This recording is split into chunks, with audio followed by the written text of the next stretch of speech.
Hello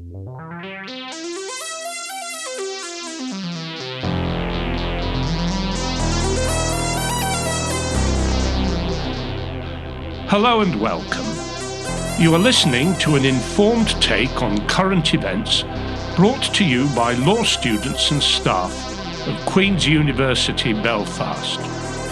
This is LawPod.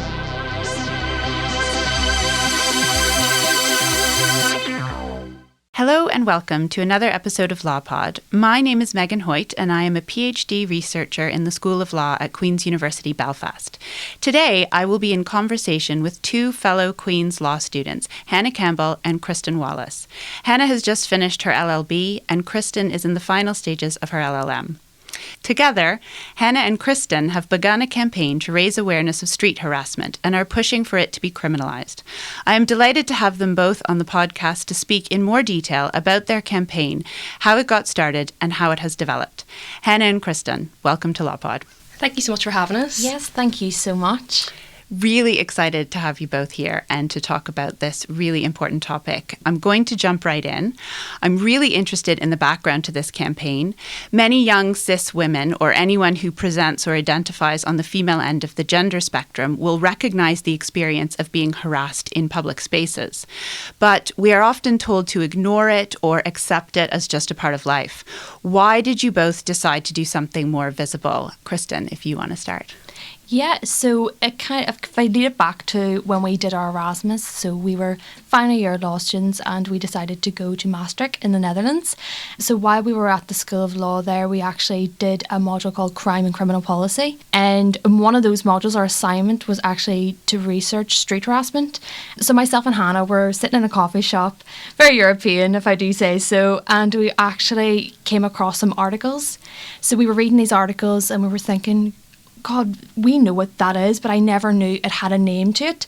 I knew that when I was catcalled in the street, I felt like there was something not right there, but we didn't exactly know what it was. So once we did our research, we kind of looked at the terms and definitions, and one of the academics we would kind of look at was called Holly Cairn, and she was one of the first people to ever actually coin the term street harassment. So we looked at the definitions and things like that, and it was something that always resonated with us. We thought, we know this is wrong, but we didn't actually know it had a name for a start and that it was actually a crime. So once we finished our semester in Maastricht, we came back to Belfast and it was something that never really left our minds. We kept talking about it every opportunity. We would sit down, it would always lead back to the conversation of street harassment. And I think the awareness and education that we had over there, we really wanted to bring back.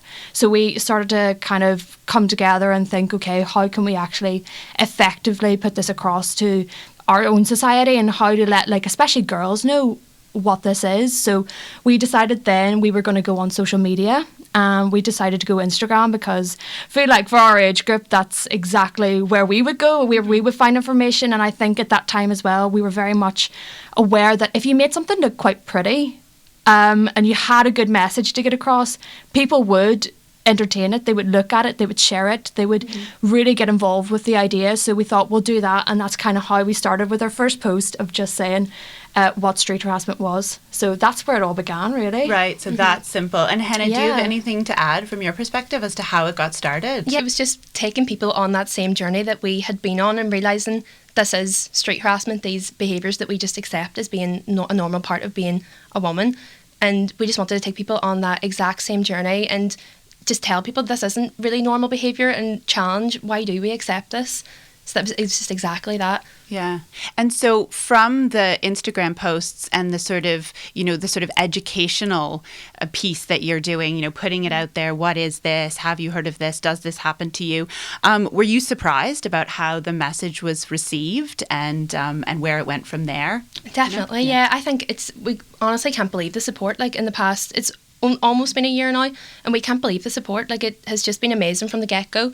Obviously timing comes into it too, and certain events would draw more attention to the Instagram than other times, but it was received so well, it really was. I think that was our biggest fear too, that it wouldn't really be received well, and we're both so sensitive, aren't we? We're Absolutely, yeah. I think, and just to add to that as well, there was such an element of anonymity that we really didn't want to put ourselves out there, because I don't know about anybody else, but especially coming from a small place like Northern Ireland, there's just something that is instilled in all of us, that we have this fear of being judged. And I think as two young women as well, we were really cautious of that, and we didn't want to put our names behind it.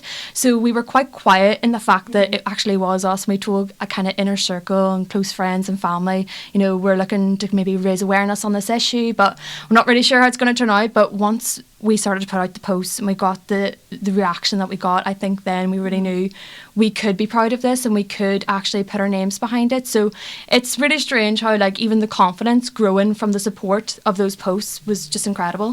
Definitely, but it was definitely surprising, I suppose, the response. We didn't expect it to be as big and move as quickly as it has moved, but I think that really does just come down to show that this is so needed. These conversations are so important. They're so needed in Northern Ireland because there didn't seem to be anything else before this, Absolutely. And I'm interested in terms, again, of that sort of educational piece when you first started posting before, and we'll talk about this in a bit, the move to criminalization.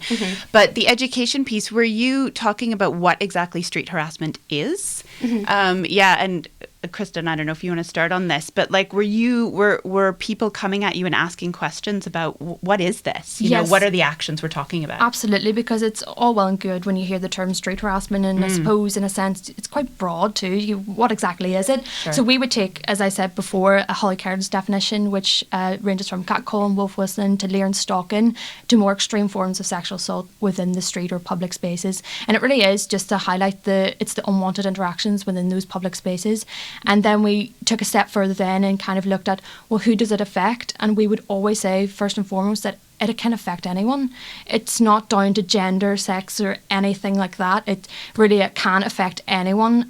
But when we look at it more closely, we looked at who does it disproportionately affect, and then we get into women and minority groups and BIPOC community and the LGBTQI+. All those are quite significantly impacted by this. So that was our starting point of really getting across that message, which was quite helpful then in letting people then make up their own mind on what they thought it was, and then really think about their own experiences in the streets as well. And we would get a lot of questions then. Kind of people would send us DMs and they'd say, well, how do you react to street harassment? So we were kind of starting to put out that information then. How do you react? You assess your own safety first and foremost. Right. And if you want to address the harasser, then do be quick, say it quickly and move away. But if you don't, you always have to assess your safety. I know, speaking personally, most of the time I wouldn't say anything back, just safety wise, you should be afraid. So that was something that we were kind of putting out then, and then we started kind of do how to be a male ally to victims of street harassment, and everything was so well received. Yeah, well, that's really interesting. So did you feel at all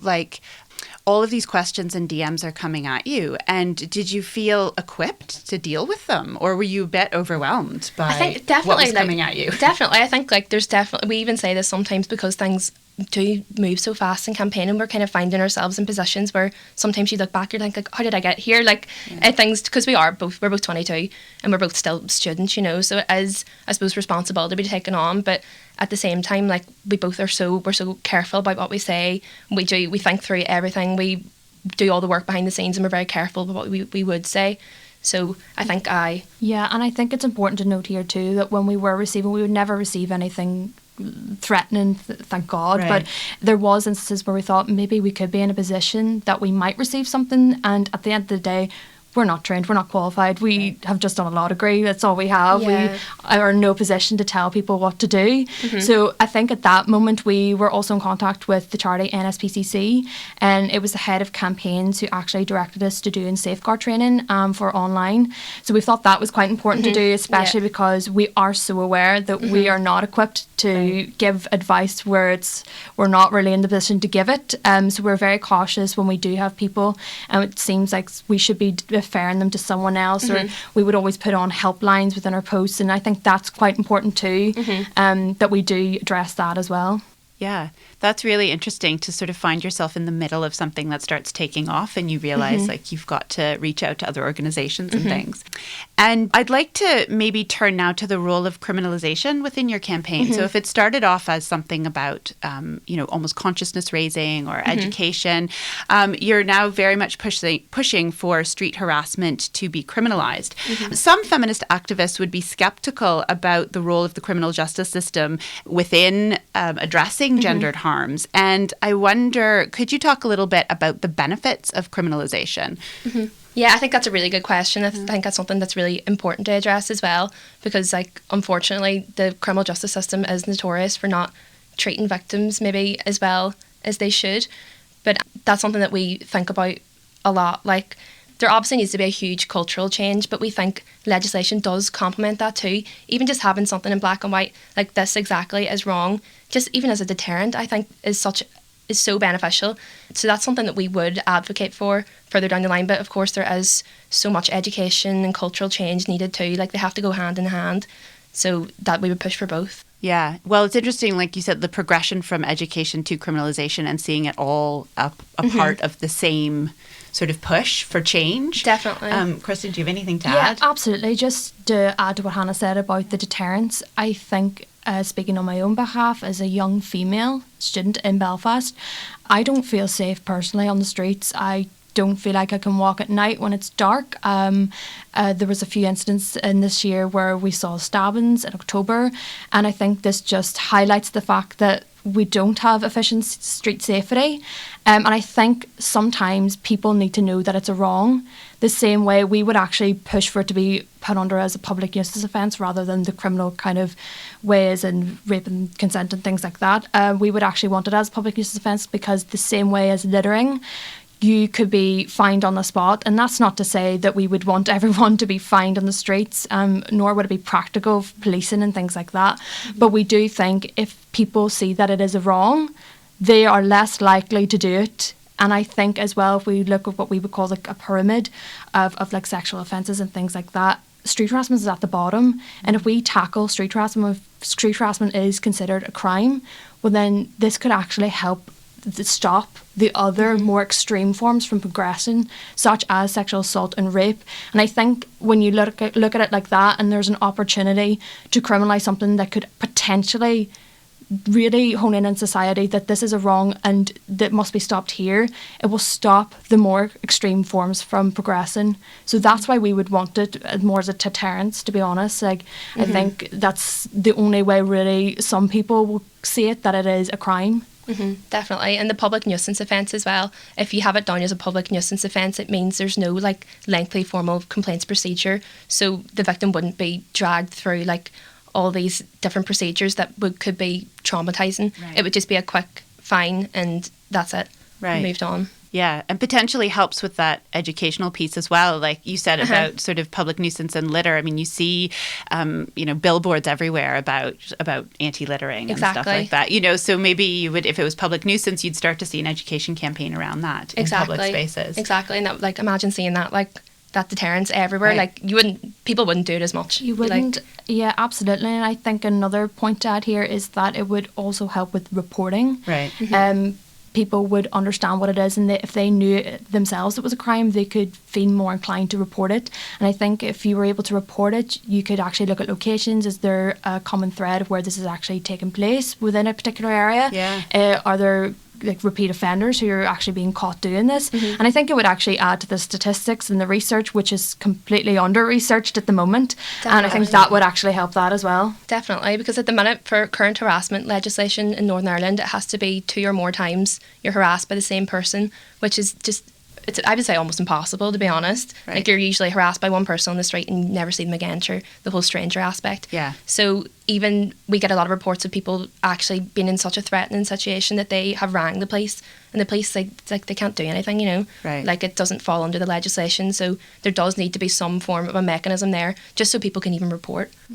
Yeah, it doesn't. The current legislation doesn't reflect lived experience, like definitely how it actually starts to happen. It does maybe for certain forms of harassment, but for street harassment, it doesn't cover. Yeah, and that's not to say either that we don't recognise that's quite hard to do as well. We're not expecting the police or anyone to like be completely up to terms with it, but it's a fact that you should be able to report it. There should be a mechanism in place there that you should, if you feel so under threat, say if you're walking home, that you should be able to pick up the phone and just say, listen, I don't feel safe, this has just happened to me. And you can't do that currently. And there's something, especially as a young female, that just doesn't sit right with me, that I wouldn't be able to do that. It's quite daunting, it's quite off-putting almost sometimes. You kind of think, like, God, is it even worth going out if there's like, if you're going to feel like that? Because we've all been in that situation, I'm sure. Like, you've been in that situation before yourself, and it's extremely threatening at times. Like there's I'm sure we've all been in some really sticky situations, you know. Absolutely. And I mean, there's another academic, Fiona Vera Gray, who talks about the safety work that women have to do, that additional labor that you have to do, thinking of your route, calling your friends, all of those things. And that's just extra time out of your day, even extra mental space. Yeah, you know, exactly. And sometimes extra money too. If you're like want to get around the corner and you just have to get a taxi instead of walking at night, like, you know. Absolutely. So I'm really stuck on this education piece, I guess, but this is a slightly different angle. I'm really struck by the fact that your activism began with a university course, and that allowed you to think about your experiences in a new and different way, throw a different light on them. Has this experience made you reflect on your legal education and the importance of what's taught and how it's taught? Kristen, would you like to start there? Yeah, absolutely. I mean, we were sitting in a coffee shop in the Netherlands when we first actually heard the term street harassment, and I guess we didn't really know what to think. The only thing I could think of at the time was, I can't believe this has a name to it. And I think, why have we never been taught this? Or why have we never even heard of it? Because I feel like I think here we're quite liberal. I don't know if we're liberal in the fullest extent, but I think especially doing a law degree, you are exposed to more than a lot of other people who are doing their courses and things like that. So when we did come back, we really wanted to raise that awareness. But I think, the education side of it, I would agree. I think there is such an element here where students can and should look beyond what they're being taught, and then maybe this is an opportunity for universities as well to see that there is a gap as well, and maybe we should be even more broadly thinking of what we can bring in, because just look, when we're taught this stuff and we see a gap, we'll take the opportunity and we'll take it for you, and we'll go straight to Stormont and we'll try and do what we can. And I think there is a sense, there's a lot of energy within students too. You're young, you're trying to find your way, you don't know exactly what you want to do in your career, you're almost a bit stuck too, because you're confused about what you want to do and you're still trying to figure out, do I want to be a lawyer, do I want to go into a corporate law firm? You don't know yet. But I think when you really have a passionate issue that you want to get to the bottom of, and something just really resonates with you, and you see something within your society that you really want to fix and change, you definitely try. And I think we have definitely been given this opportunity, but that wasn't through the university we started in. It was actually an Erasmus university. So I think there is definitely something to take back from this too, to our own university, that there's a lot of activism that can be done and should be done as well. Definitely. It definitely shows there's definitely a gap there to teach more broadly in law, and look at other countries, because that's how you change the law here. You look at other models and you see what's working in other countries. And I think looking at more kind of maybe niche issues like street harassment and things along those lines, looking at other models, like the fact that was a criminal offence, we couldn't believe it, that it's illegal in parts of the Netherlands, and it's illegal when you look into it, it's illegal in quite a lot of places actually. Canada, Portugal, Belgium. Where else?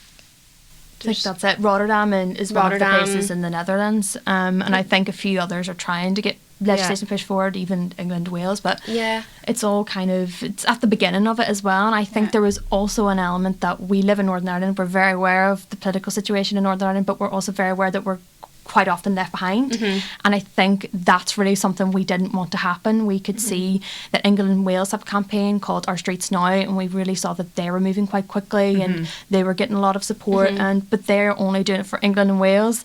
What happens then? Yet again, Northern Ireland is left behind. So I think we took that on board too, and we felt if no one else does it, we have to do it then. I'd say that's definitely probably one of our biggest driving forces behind the campaign, that we want to see the streets safe here as well. Like you don't want to see Northern Ireland left behind. I think we're two Derry girls. I think when you love Northern Ireland so much, you just want the best. And I think that's why especially like Northern Ireland breeds such amazing activists too, because there is such a passion that we want the best for here. Like we want here to get equal opportunities to everywhere else. So I'd say that is definitely a big part of it too. And I think the response from everyone just shows that they want it as well. It's not as if it's not being well received. It is. So people can be activists. They can go away, they can find a gap in the law, they can bring it back, and they can do all this. But I think if it was taught in universities as well, it might be a greater incentive to do that. Yeah, definitely. No, I think it's really interesting what you're saying. I mean, first of all, that there are other models out there and that we need to look further afield, not even that much further afield if, there's a campaign in England and Wales, as you were saying,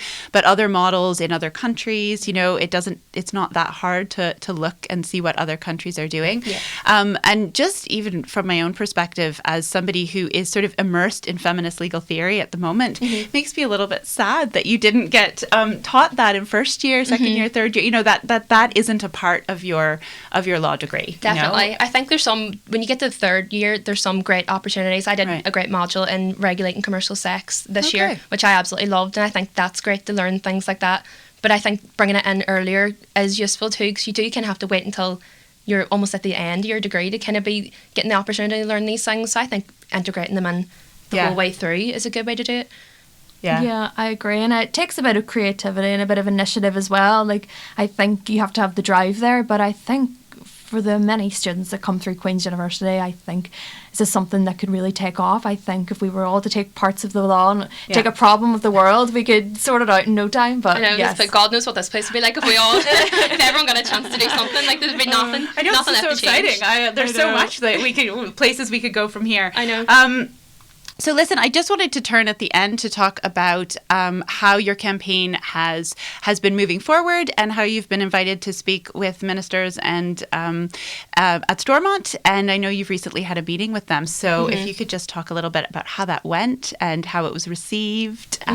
Kristen, if you want to start. I might even take us back to the very first moment when we were introduced to Naomi Long, because it was actually Hannah. Hannah got an email through Queen's. Through Queen's, yeah. And it was the Literific, and they were holding an event online, and they had said that Naomi Long was going to be there. So eyes perked up. We thought, great, we'll just add ourselves to the list. So we thought, great, we'll prepare a little something just to say to her, and we'll talk about street harassment and see what she thinks. So it just turned out that there wasn't actually a lot of people who turned up to that event. So we pretty much had the whole space, the whole platform to really get her and really talk about these issues. And she was so receptive herself, and she agreed. She just felt, you're absolutely right, street harassment is a problem. So we asked her, we would love a meeting with you.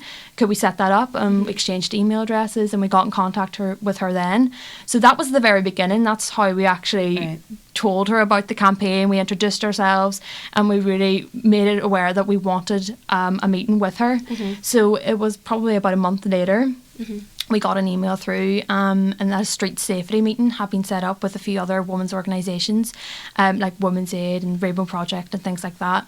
So we prepared something again, talking about how we wanted to criminalise it, how we wanted the education to be involved. So we had a chance to speak to her there, and it was on Zoom. It's Naomi Long, it was Brian Grismick, who we also met in Stormont the other day, and a few other specialists and the women's groups as well. But we did get to talk a wee bit, but we didn't really get to speak as much as we would have liked to. Again, I think myself and Hannah are very aware of our age when we go into these things, and it's quite daunting, and it's very scary going in when you're just kind of still in university and you don't really want to say the wrong thing in front of these really important people. So we said what we had to. We got our points across, but I think after it we felt we really, really wanted to talk again, and we really wanted to make it clear that this is our campaign and this is what we want. So we did a follow-up email after that meeting, and we asked, could we have another meeting with you? We really want to talk again about maybe criminalising this issue. So we emailed Naomi Long, and she got back to us, and she said, unfortunately, due to times and events, I'm busy, but you can definitely talk to the deputy director. So that's how we actually then had the meeting set up with Brian Grismick, which took place on Tuesday. It's Thursday now. So we had that meeting, went to Stormont, and I'll let Hannah talk about Stormont. I know, it was great. We got our suits on, the power suits on, and we were ready to go. Well done. Got our wee tote bags, our street harassment tote bags, and we were ready to go. But it went great. We are so lucky that you have to laugh. At the start of the campaign, me and Kristen were trying to go straight to the top, and we were tweeting Naomi Long all the time. I think we were a month in, we were tweeting her can you meet with us, and obviously just nothing, because we were so new to it. Of course she wasn't seeing anything, so we actually are so grateful for Queen's for having that event with her, because that really was, I don't think we definitely wouldn't be here if we hadn't have got that, because it was a really, really good way of kind of making ourselves known, because it is difficult sometimes. You can't just tweet people, and hope that they're going to come back to you. So that was a great opportunity. But we are really lucky that we do have a great relationship now with the Department of Justice, and they really give us time and space and really listen and take everything on board. But we had that meeting on Tuesday, and it went really, really well. We kind of have come to the decision that there's no research on this at all in Ireland. There's never been research, like no one's ever done anything. So our next step now is we want to do quite broad scale research and really pinpoint what exactly is it we need to pick up on. But there is a stalking bill coming in now soon. So of course that's going to cover the more serious forms of street harassment, stalking. So we're delighted to see that, and we're really hoping that it goes through. Yeah. I think the way the deputy director explained it to us was that the more extreme forms, and just for clarity's sake, so leering stalking, especially of course under the stalking bill, will be addressed. And the wording, we actually sat down and looked at legislation too, and we are quite in favour of the Canadian model that criminalises street harassment. So we asked him, would you have a look at the wording and tell us what you think? And he had a look and he said, this is very like the stalking bill actually.